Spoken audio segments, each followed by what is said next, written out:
शुरुआत करते हैं दोस्तों आज के न्यूज़पेपर की। हम भूगोल वाले हिस्से के साथ में आज वर्ल्ड जियोग्राफी के अंतर्गत हम डिस्कस करने वाले हैं फिलीपींस की एक ज्वालामुखी को।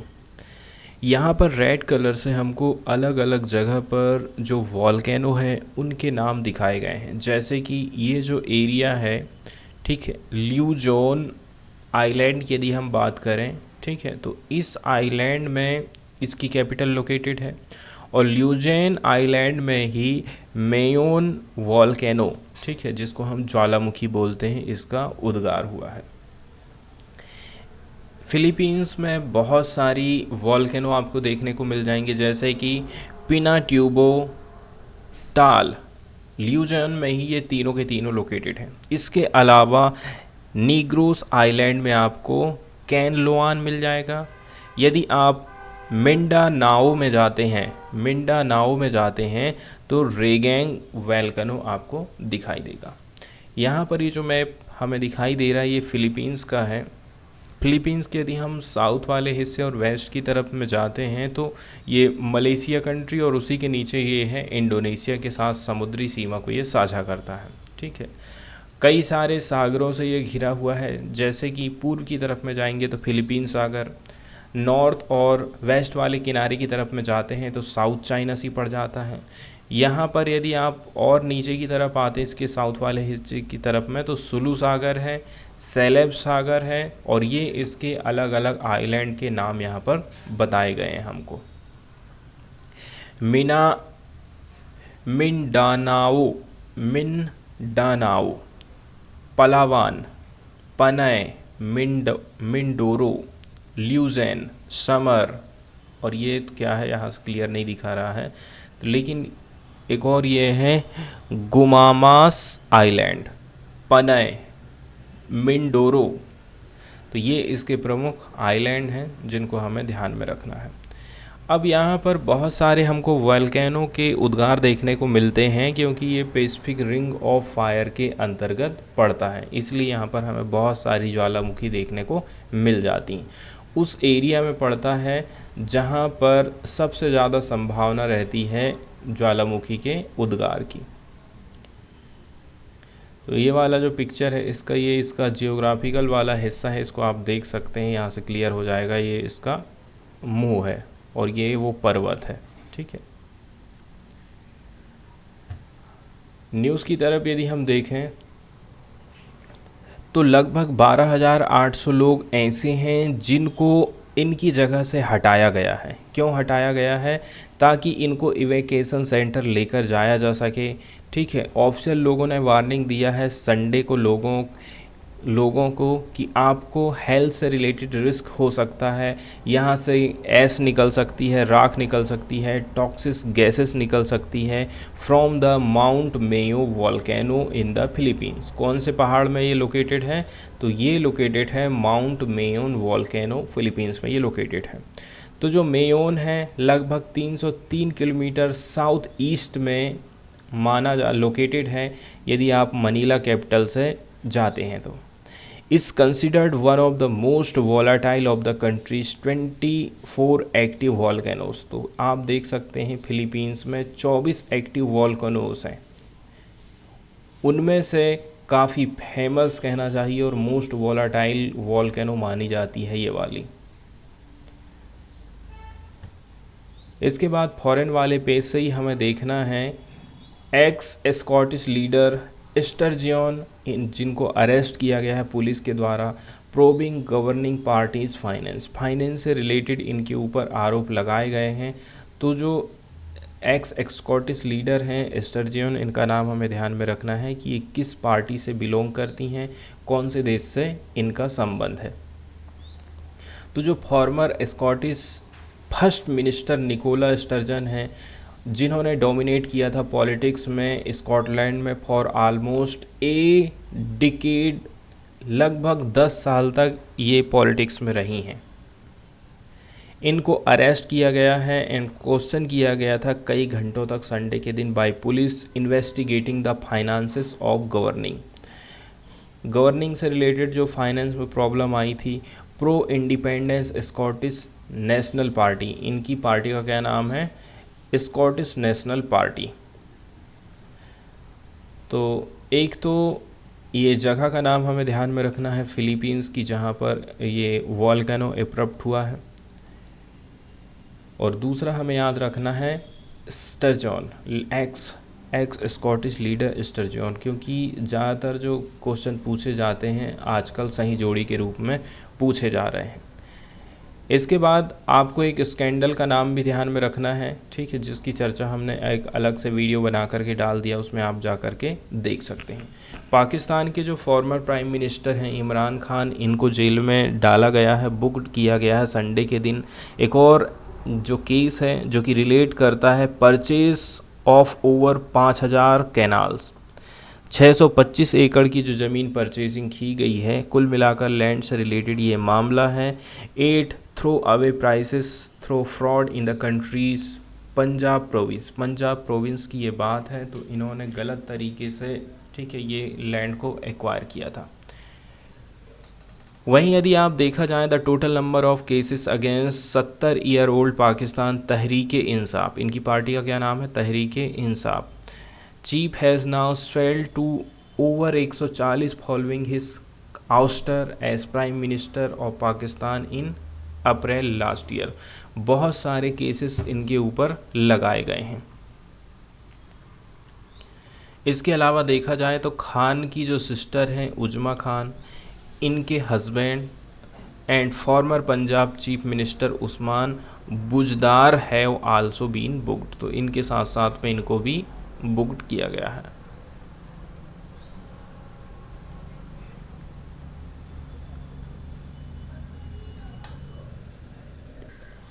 थोड़ी सी जानकारी हम फिलीपींस से रिलेटेड देख लेते हैं। तो यहाँ पर आपको जो मैप शो किया जा रहा है, ये वाला मैप, ठीक है, इसमें आप बड़े बड़े जो आइलैंड है उसको अलग अलग करके बांट सकते हैं। जैसे कि एग्जांपल के तौर पर देखें तो ये वाला पूरा का पूरा हिस्सा आपको जो वाइट कलर दिखाई दे रहा है, ये ल्यूजोन का हिस्सा है। इसमें और भी बहुत सारे छोटे मोटे द्वीप शामिल हो जाते हैं।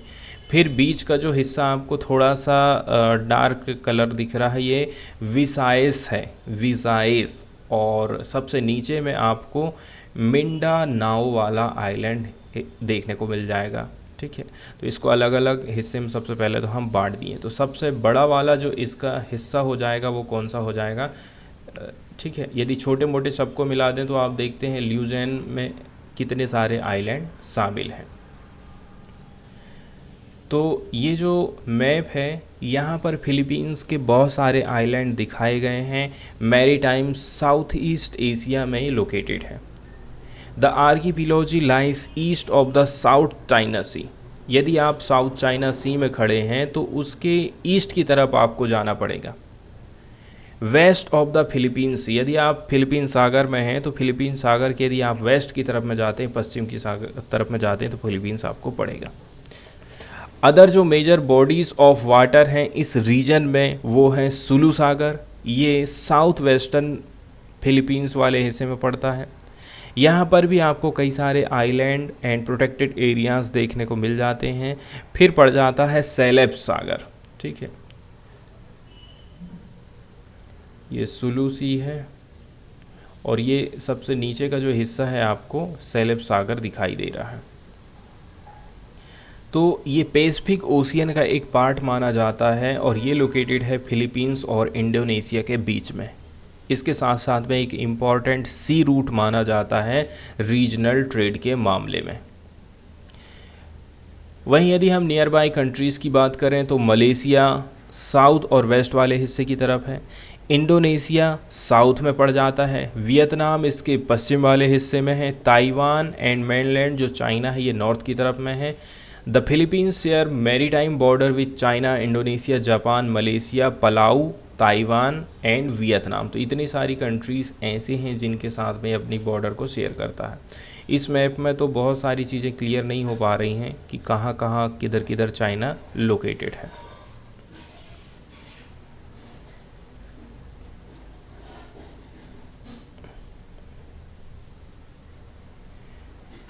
इसके बाद यदि यहाँ पर रिलीजन की बात करें तो Philippines is considered the only Christian nation in Asia. Philippines को हम मानते हैं ऐसे केवल और केवल क्रिश्चियन वाला देश, क्योंकि यहाँ ज़्यादातर आपको क्रिश्चियन देखने को मिल जाएंगे।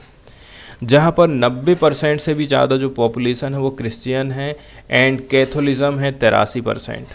इज़ द लार्जेस्ट डिनोमिनेशन, लगभग 5% इस पॉपुलेशन की वो मुस्लिम हैं, concentrated mainly in the southern Philippines specially on the island of Mindanao. Mindanao में ही आपको ज़्यादातर मुस्लिम लोग देखने को मिल जाएंगे, नहीं तो ज़्यादातर तो आपको यहाँ पर क्रिश्चियन लोग ही मिलते हैं। ये इसकी जो कैपिटल है, ये हमको ध्यान में रखना है कि कौन से आइलैंड में ये लोकेटेड है। समुद्री सीमा की हम जब बात कर रहे थे तो देखिए ये मलेशिया है, इसके साथ में समुद्री सीमा शेयर हो रही है। ये इंडोनेशिया है, इंडोनेशिया के साथ में इसकी सीमा साझा हो रही है।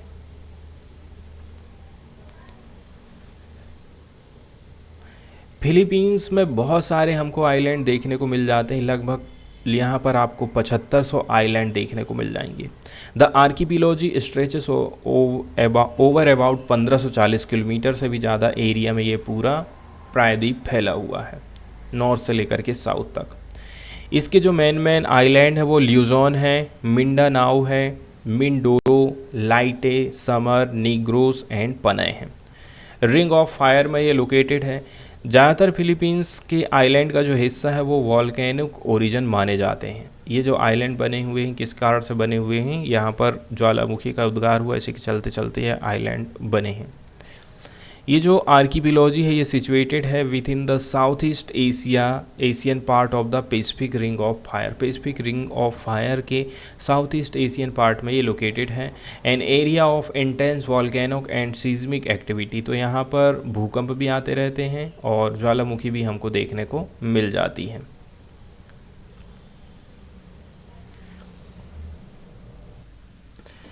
इसके बाद हम सीधे चलते हैं एडिटोरियल वाले पेज की तरफ और देख लेते हैं प्रमुख एडिटोरियल्स को। तो जो पहला एडिटोरियल हम देखने वाले हैं वो एडोलसेंट गर्ल्स से रिलेटेड है और उनको जो न्यूट्रिशन मतलब पोषण की ज़रूरत है उसके ऊपर ये आर्टिकल लिखा गया है। सबसे पहले तो हमें समझना होगा कि एडोलसेंट गर्ल्स हम किनको बोलेंगे। ठीक है, यहाँ पर पिक्चर में आप देख सकते हैं ऐसी बच्चियाँ जिनकी जो एज है 10 से लेकर के 19 साल है। वर्ल्ड हेल्थ ऑर्गेनाइजेशन डिफाइन करता है adolescent any person between ages 10 से लेकर के 19। This age range falls with in WHO's definition of young people which refers to individuals between 10 से लेकर के 24। तो नॉर्मली आप देखें तो 10 से लेकर के 19 साल की जो लड़कियां हैं, ठीक है, जिनको हम एडोलसेंस गर्ल्स बोलते हैं, इनको पोषण की आखिर ज़रूरत क्यों है। ठीक है, तो जाहिर सी बात है यदि किसी को भी खाना अच्छा नहीं मिलेगा, उसको सभी प्रकार के पोषक तत्व नहीं मिल पा रहे हैं, तो उसके शरीर का डेवलपमेंट नहीं हो पाता है।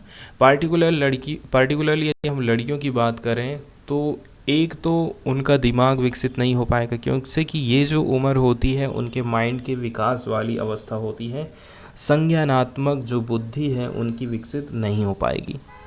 दूसरे नंबर की बात हम देखते हैं कि प्रेगनेंसी के दौरान बहुत सारी जो महिलाएं हैं हमारे यहाँ पर, वो एनीमिया का शिकार होती हैं या फिर बहुत सारी बीमारियों का शिकार हो जाती हैं।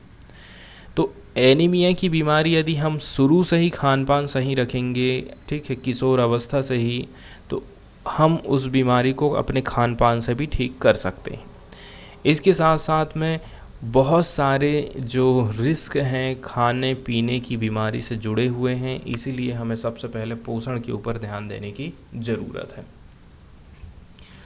तो यदि हमें निबंध लिखने के लिए आएगा या फिर 250 वर्डों के लिए हमें बोला जाता है कि ठीक आपको लिखना है कुछ इससे रिलेटेड, तो जो क्वेश्चन पूछा जाएगा वो इस प्रकार से रहेगा।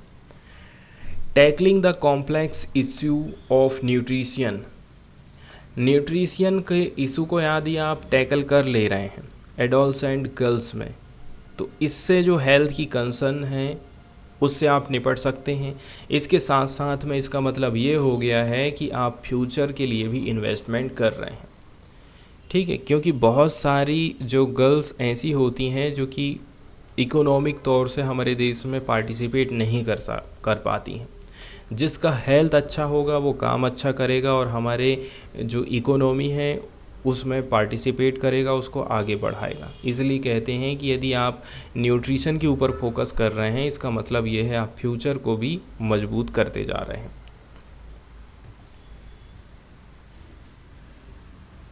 तो हमें प्रायोरिटी देना है हेल्थ एंड न्यूट्रिशन के ऊपर। किस पार्टिकुलरली यहाँ पर एडोलसेंट गर्ल्स की बात करी जा रही है। इससे इंडिया का जो फ्यूचर है उसको हम अनलॉक कर सकते हैं। We have to prioritise the health and nutrition of its adolescent girl. Adolescence की जो अवस्था होती है काफ़ी महत्वपूर्ण पीरियड माना जाता है कॉग्निटिव डेवलपमेंट के मामले में। उस समय बुद्धि का विकास होता है। इसीलिए यदि आप इम्प्रूव कर देते हैं न्यूट्रिशन को इस second window of opportunity of growth में, तो इससे आप कंपनसेट कर सकते हैं, कमी को पूरा कर सकते हैं any nutrient deficiency acquired during early developmental stage in the girl child. ठीक है, क्योंकि जो लड़की आज एडोलसेंट है, कल को वो ही माँ बनेगी, और जब माँ बनेगी तो जाहिर सी बात है यदि माँ में ही कोई किसी प्रकार की बीमारी है तो उसके जो बच्चे हैं वो भी स्वस्थ पैदा नहीं होंगे। इसलिए एडोलसेंट वाली अवस्था में हमें सबसे ज़्यादा फोकस करने की ज़रूरत है। कौन कौन से कंसर्न होते हैं यदि आपको पोषण अच्छी तरह से नहीं मिल पाता है? ठीक है, तो अंडर न्यूट्रिशन के चलते चलते एनीमिया भी हो सकता है। Adolescent girls are particularly vulnerable to undernutrition. जो किशोर लड़कियां होती हैं वो अंडर न्यूट्रिशन का शिकार हैं। इनको एनीमिया की बीमारी हो जाती है due to onset of the menstruation. ठीक है, क्योंकि बहुत सारा जो ब्लड होता है मासिक धर्म के दौरान निकल जाता है।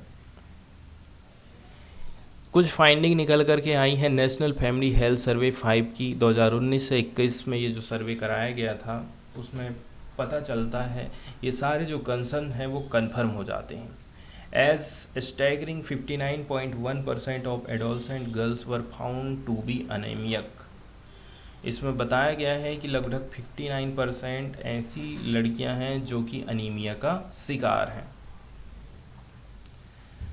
NFHS 4 का जो डेटा है वो बताता है कि बहुत सारी लड़कियां ऐसी हैं जो कि अंडरवेट हैं, और लगभग ये जो हिस्सा है 40% का है।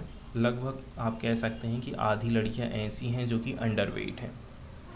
Number also having reported over 41.9% of school going girls ऐसी हैं जो कि अंडरवेट का शिकार हैं, और ये जो नंबर है वो थोड़ा सा चिंताजनक ट्रेंड को बताता है।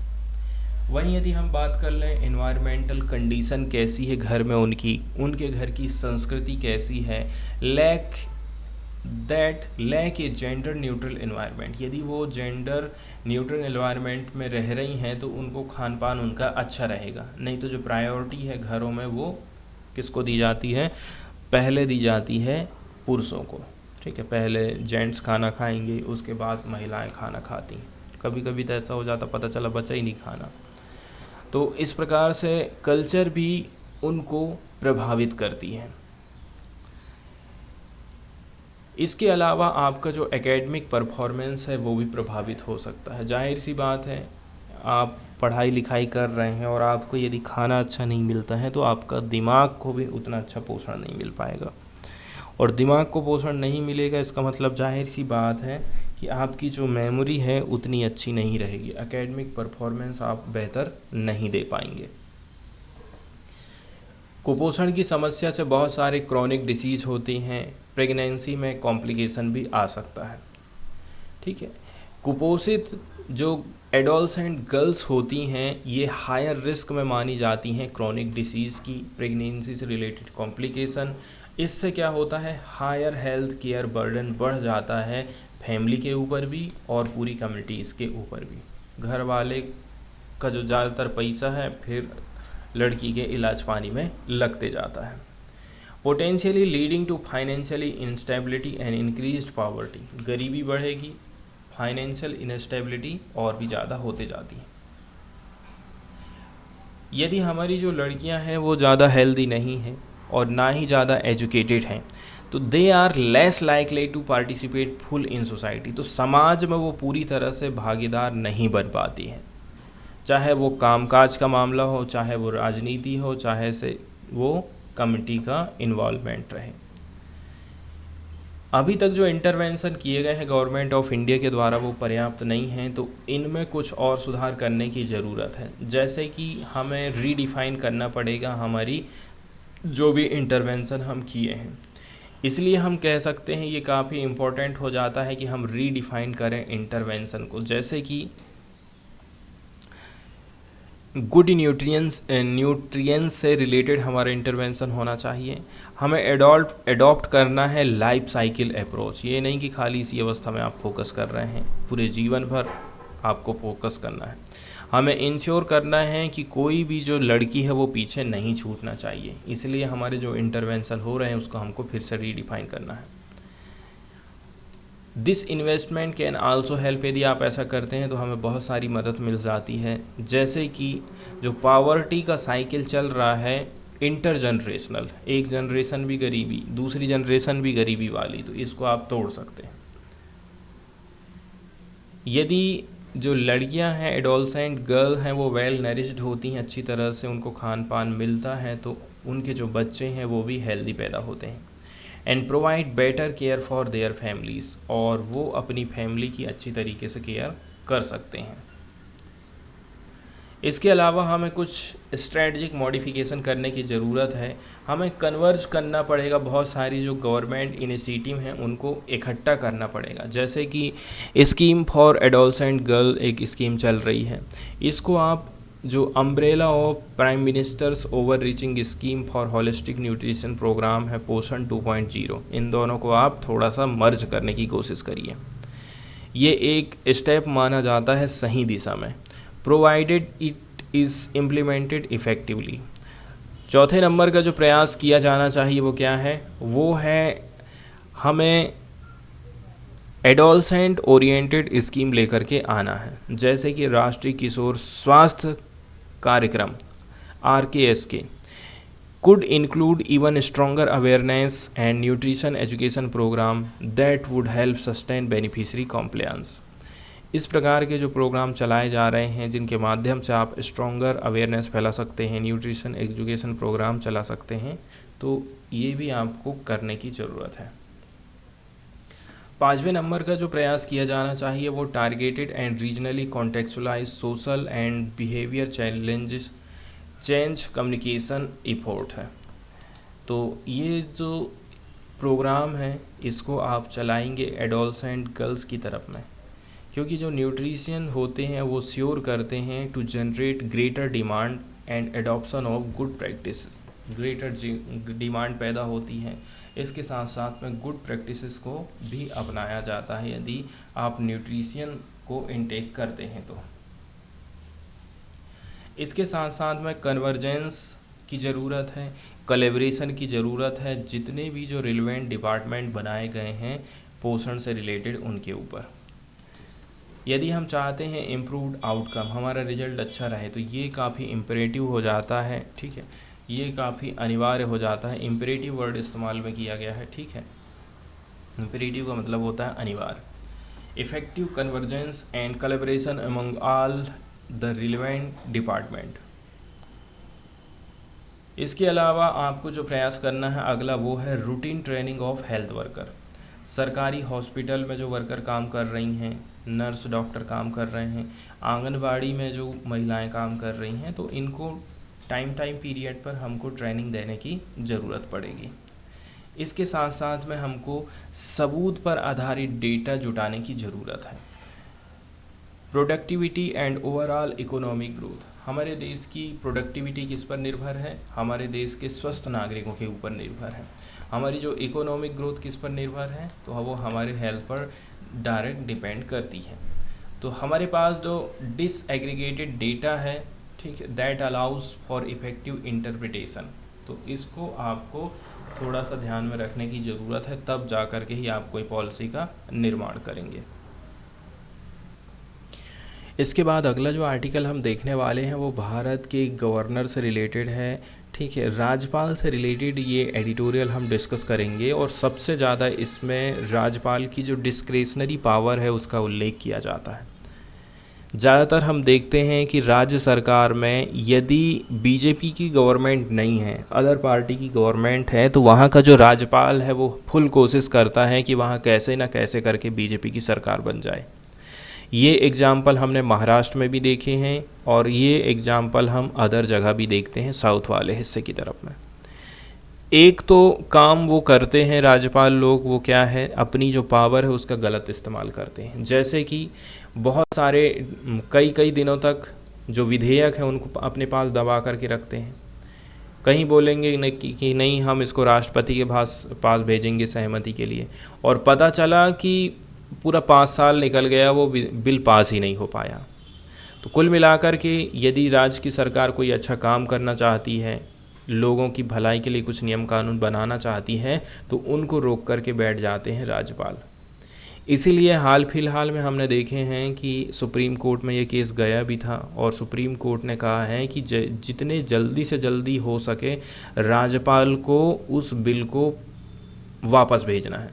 जैसे कि इसमें क्या प्रावधान रहता है, पहली बार विधानसभा में कोई कानून बना और उसको साइन करने के लिए राज्यपाल के पास भेजें। पहली बार में उसको लग रहा है कि नहीं, इसमें कुछ सुधार होना चाहिए, तो वो वापस कर देगा। अब ये मंत्रिमंडल के हाथ में है, मंत्रिमंडल ये मतलब विधानसभा के हाथ में है कि सुधार करना है कि नहीं करना है। यदि उनको सुधार नहीं भी करना, फिर से भेज देंगे, तो मजबूरी में राज्यपाल को उसको पास करना ही पड़ जाएगा। तो इस प्रकार से राज्यपाल की पावर जो है लिमिटेड है, वो मंत्रिमंडल की एड एंड एडवाइस से काम करता है, और जो मंत्रिमंडल का हेड रहता है वो होता है मुख्यमंत्री। तो देखिए, राज्य का जो प्रमुख होता है उसको हम राज्यपाल कहते हैं। संविधान के हिसाब से राज्य की समस्त कार्यपालिका की पावर राज्यपाल में नहीं होती है। राज्य में राज्यपाल की स्थिति वही होती है जो केंद्रीय कार्यपालिका में राष्ट्रपति की होती है। नियुक्ति की बात करें तो राज्यपाल की नियुक्ति भारत का राष्ट्रपति करता है, ठीक है। और राष्ट्रपति कैसे करेगा? राष्ट्रपति भी अपने मन से नहीं करता है। राष्ट्रपति केंद्रीय लेवल पर जो मंत्रिमंडल है उसकी एड एंड एडवाइस से काम करता है, मतलब डायरेक्टली उसका हेड कौन रहता है? प्रधानमंत्री। तो कुल मिलाकर के आप कह सकते हैं कि प्रधानमंत्री जिसको चाहेगा उसको राज्यपाल बना करके भेजता है। तो नियुक्ति राष्ट्रपति के द्वारा होती। योग्यता की बात करें तो वो भारत का नागरिक होना चाहिए, उसकी आयु 35 वर्ष से कम नहीं होना चाहिए, ठीक है। राज्यपाल संसद या फिर विधानमंडल का सदस्य नहीं हो सकता, और यदि उसकी नियुक्ति हो गई है तो वो स्थान रिक्त समझा जाएगा यदि वो अपनी नियुक्ति से पहले संसद या फिर विधानमंडल का सदस्य निर्वाचित हो गया है। तो 5 साल के लिए इनका कार्यकाल रहता है, और राष्ट्रपति के प्रधान पर्यंत अपने पद पर ये रह सकते हैं। लेकिन ऐसा है कि यदि कभी लग रहा है उसको तो वो खुद भी दे सकता है त्यागपत्र, लेकिन कोई अपना त्यागपत्र क्यों देगा, ठीक है। शपथ की बात करें तो प्रत्येक राज्यपाल या फिर प्रत्येक वो व्यक्ति जो राज्यपाल के पद को ग्रहण करेगा, ठीक है, पद ग्रहण करने से पहले पूर्व उच्च न्यायालय के मुख्य न्यायाधीश के समक्ष, मतलब जो हाई कोर्ट है वहाँ का जो मुख्य न्यायाधीश होता है, चीफ जस्टिस होता है, उसके सामने शपथ लेना पड़ेगा, ठीक है। जैसे कि कर्तव्यों का पालन करेगा, संविधान और कानून का संरक्षण करेगा, जनता की सेवा करेगा, इस प्रकार से थोड़ी अच्छी बातों की शपथ उनको लेना पड़ता है। बहुत सारी पावर्स तो नहीं है, लेकिन फिर भी 2 प्रकार की पावर दी गई है। एक है कार्यकारी शक्ति, दूसरी है विधायी शक्ति, तीसरी है वित्तीय शक्ति, फिर है न्यायिक शक्ति, और अन्य अधिकार भी उसको दिए गए हैं। कार्यकारी शक्ति तो बिल्कुल ये लिमिटेड है। राज्यपाल की शक्तियां राज्य सूची के विषयों तक सीमित हो गई हैं। राज्यपाल मुख्यमंत्री और उसके परामर्श से अन्य मंत्रियों की नियुक्ति करता है। राज्यपाल के अन्य बड़े अधिकारियों की नियुक्ति भी करता है, ठीक है। राज्य के जो अन्य बड़े अधिकारी हैं उनको भी वो नियुक्त करता है। वो अपनी सरकार से राज्य के विषय में जानकारी लेते रहता है कि कैसा क्या कामकाज चल रहा है। तो मुख्यमंत्री का कर्तव्य है कि वो राज्यपाल को मंत्रिपरिषद के निर्णयों से अवगत कराए कि क्या निर्णय लिए हैं। इसके बाद विधायी शक्ति की बात करें तो जिस प्रकार राष्ट्रपति संसद का एक अभिन्न हिस्सा है, उसी प्रकार राज्यपाल विधानसभा का एक अंग माना जाता है, ठीक है। विधानसभा में आप भाषण दे सकते हैं, संदेश भेज सकते हैं, विधानसभा की बैठक बुलाना है, उसे स्थगित करना है, भंग करना है, ये सारी पावर राज्यपाल के पास है। राज्यपाल के लिए ज़रूरी हो जाता है कि प्रत्येक जनरल इलेक्शन के बाद और प्रतिवर्ष के पहले अधिवेशन में विधानसभा को, या फिर उस राज्य में द्विसदनात्मक विधानमंडल है तो संयुक्त बैठक वो बुलाएगा साल के शुरुआत में या फिर जनरल इलेक्शन के तुरंत बाद में। हम जिस आर्टिकल की बात कर रहे हैं वहाँ पर जो मेनली फोकस रहेगा वो यहाँ पर जो दी गई है विधायी शक्ति इन्हीं के ऊपर रहेगा। जैसे कि राज्य के विधानसभा द्वारा पास किया गया यदि कोई भी कानून राज्यपाल के पास उसकी अनुमति और अनुमोदन के लिए भेजा जाता है, राज्यपाल क्या काम कर सकता है, अपनी अनुमति दे देगा, उसको रोक भी सकता है और कहेगा कि राष्ट्रपति के विचार के लिए मैं इसको रखा हूँ। धन विधेयकों को पुनर्विचार के लिए विधानसभा के पास भी वापस भेज सकता है, लेकिन विधानसभा उक्त विधेयक को संशोधनों सहित बिना संशोधन के दोबारा पास कर देता है तो राज्यपाल को अनुमति देना ही पड़ेगा। इसके अलावा जिस टाइम में विधानसभा का कार्यकाल नहीं चल रहा है तो उस समय में राज्यपाल अध्यादेश जारी करता है, तो अध्यादेश निकालने की पावर किसके पास होती है, राज्यपाल के पास। इसी प्रकार से नेशनल लेवल पर राष्ट्रपति के पास भी पावर रहती है कि जैसे अभी कोई कामकाज नहीं चल रहा संसद का तो वो क्या काम करेगा, जो अध्यादेश है वो जारी कर देता, फिर बाद में इसके ऊपर चर्चा होगी जब भी कार्यकाल होगा तो, और फिर वो कानून बन जाता है।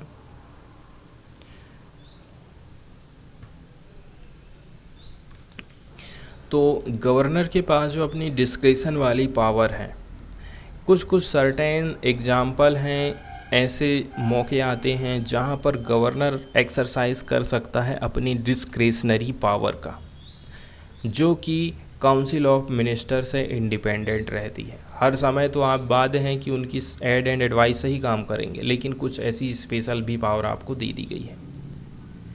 Whether a governor has discretion or not in a particular matter is significant since as per article 163 of the Indian constitution. इस डिसीजन को आप चैलेंज भी नहीं कर सकते, दिक्कत वाली बात ये हो गई। फिर एक सुनवाई हुई थी कब की, 1974 में एक केस आया था Shamsher Singh versus state of Punjab. Supreme Court held that a president और governor can exercise their discretion independent of their ministers only where the constitution expressly permit them to do so. संविधान के खिलाफ जाकर के आप कोई भी काम नहीं कर सकते हैं, ऐसा 1974 में एक केस में सुनवाई आई थी। केस था Shamsher Singh versus state of Punjab. Article 200 क्या कहता है कि जब गवर्नर को आपने बिल दिया तो या तो वो उसको अपनी सहमति दे देगा, या तो इसको रोक करके रखेगा, या तो फिर इसको रिटर्न कर देगा सर्टेन सजेशन के साथ में। 3 ऑप्शन हैं, ठीक है। पहले नंबर की बात यह है सहमति दे दिया है, दूसरा है रोक के रखा है, तीसरा है उसने वापस भेज दिया है कि कुछ कुछ ये सजेशन है इसको आप ऐड करिए करके। तो जो first proviso of the article है वो कहते हैं after a bill is presented to him the governor may as soon as possible return the bill. जितना जल्दी से जल्दी हो सके आप इस बिल को वापस करिए। उनके पास भेजने का बस एक ही मकसद है कि थोड़ी सी जांच हो जाए, ऐसा ना हो कि कोई थोड़ी बहुत गलती हो उसमें हम सुधार कर लें। तो कोई कमी नहीं रह जाना चाहिए, कोई गलती नहीं रहना जाना चाहिए, इसलिए 2 सदन बनाए गए हैं और इसीलिए राज्यपाल और राष्ट्रपति बनाए गए हैं। Return the bill if it is not a money bill, ठीक है। यदि मनी बिल नहीं है तो उसको वो रिटर्न कर देगा with a message to reconsider, ठीक है। कहेगा कि थोड़ा बहुत आप सुधार कर दीजिए। बिल एज ए होल और any part of their of, चाहे बिल का कुछ हिस्सा हो या फिर पूरा का पूरा हो। इसके बाद हाउस के पास 6 महीना है डिसाइड करने के लिए, ठीक है। उसकी जो रिक्वेस्ट है उसको आप एक्सेप्ट कर रहे हैं कि नहीं कर रहे हैं, 6 महीना के भीतर ही आपको काम करना है।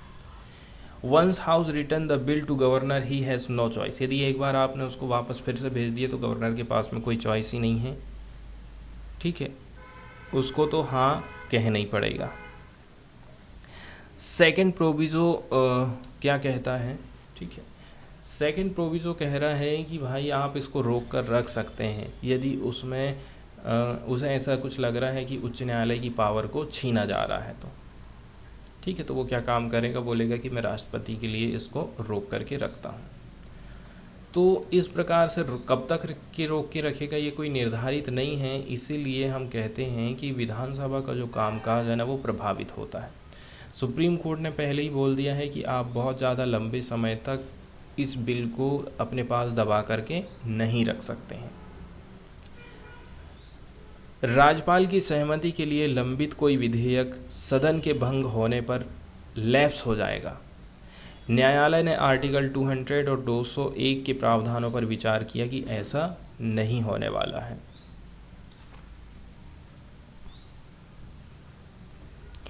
इसके बाद हम देखने वाले हैं ट्रॉपिकल साइक्लोन से रिलेटेड एक थोड़ी सी जानकारी कि कैसे करके आखिर उनके नाम को रखा जाता है।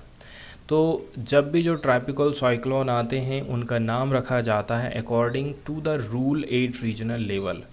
रीजनल लेवल पर जो रूल्स चल रहे हैं बनाए गए उनके हिसाब से इनका नाम रखते हैं। यदि हम बात करें अटलांटिक और साउदर्न हेमिस्फीयर की, मतलब इंडियन ओशियन, साउथ पैसिफिक है, तो जो ट्रॉपिकल साइक्लोन है वो रिसीव करते हैं नाम अल्फ़ाबेटिक ऑर्डर में, अल्फ़ाबेटिकल ऑर्डर में, जैसे ABCD इस प्रकार से नाम, A आएगा फिर B आएगा।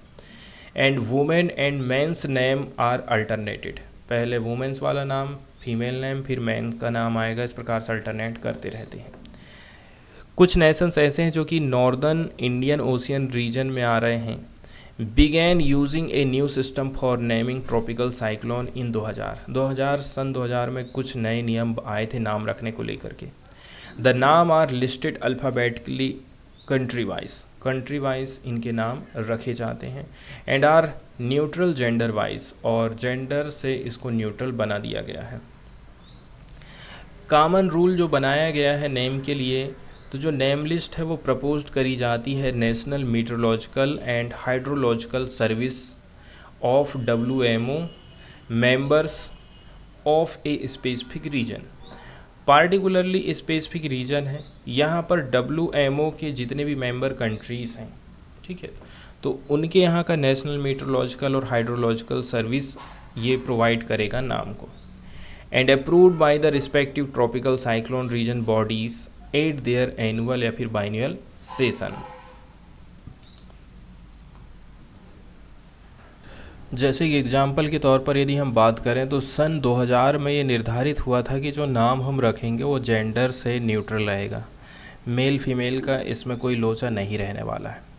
इसके साथ साथ में वर्ल्ड मीटरोलॉजिकल डिपार्टमेंट की जितने भी मेंबर कंट्रीज़ हैं वो लोग भी इसमें पार्टिसिपेट करते हैं और वो लोग भी इसका निर्धारण करते हैं कि नाम आखिर क्या रखा जाएगा।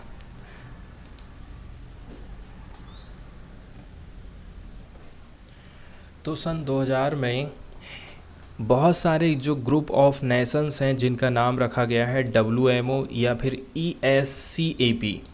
कौन कौन इसमें शामिल हैं? World Meteorological Organisation, United Nation Economic and Social Commission for Asia and Pacific, ठीक है, इसमें शामिल है Bangladesh, India, Maldives, Myanmar, Oman, Pakistan, Sri Lanka, Thailand, ठीक है। इन्होंने डिसाइड किया था कि हम जो है साइक्लोन का नाम रखना चालू करेंगे अपने रीजन में।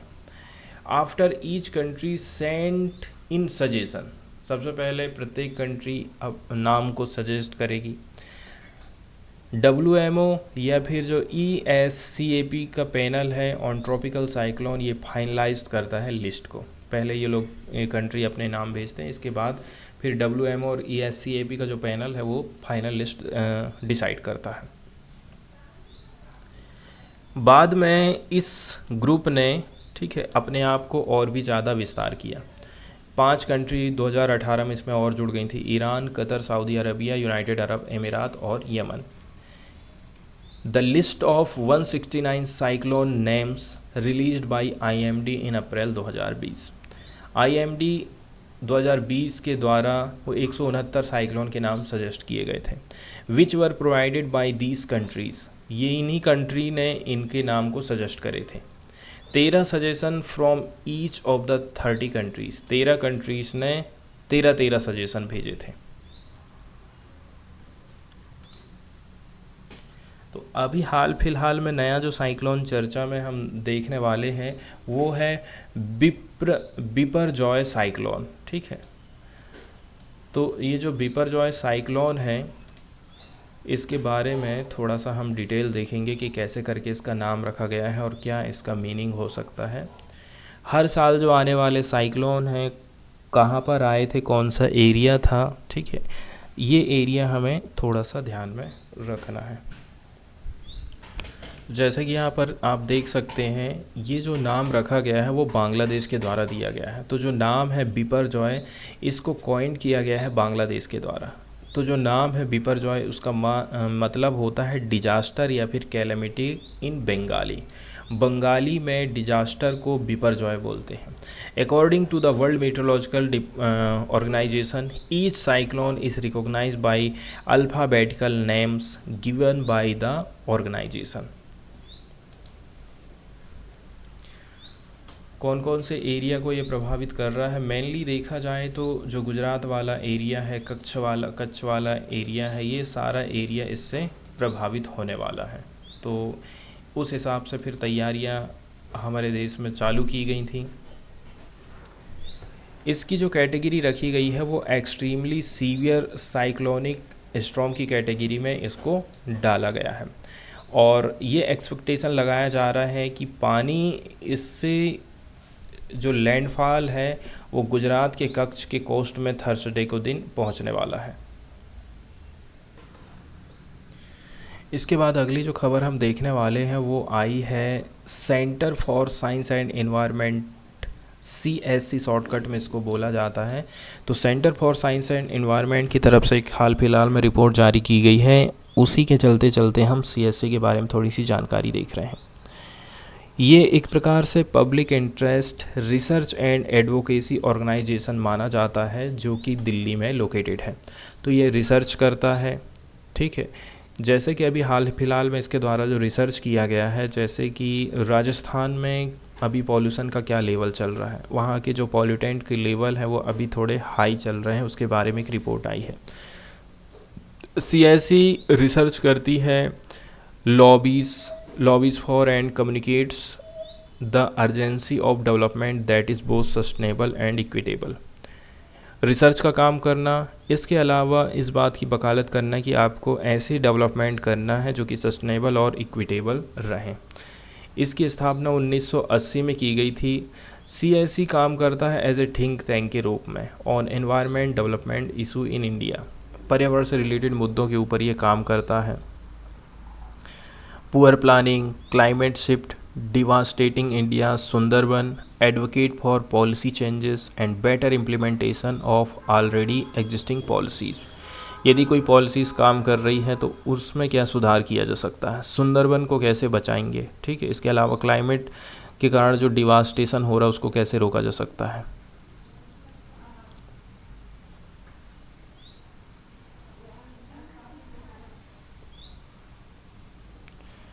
वहीं यदि हम CSE के एम्स की बात करें, कुछ जो कंसर्न हैं उनको उठाना, participate in seeking answer and more importantly in pushing for answer and transforming these into policy so practice. CSE अपना जो रिसर्च है उसको करता है किसके द्वारा, by communicating the understanding through its publication, ठीक है। कुछ पब्लिकेशन करता है, जो भी चीज़ इसने निकाला है, रिसर्च किया है, उसको पब्लिश करता है। This is called knowledge based activism. इसको कहा जाता है क्या, knowledge based activism.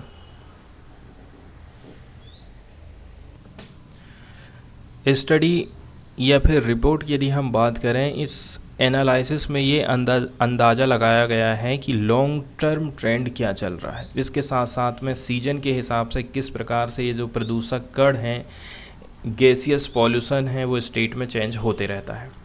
Nitrogen dioxide pollution, इसको क्लोजली लिंक किया जा रहा है ट्रैफिक फ्लो से।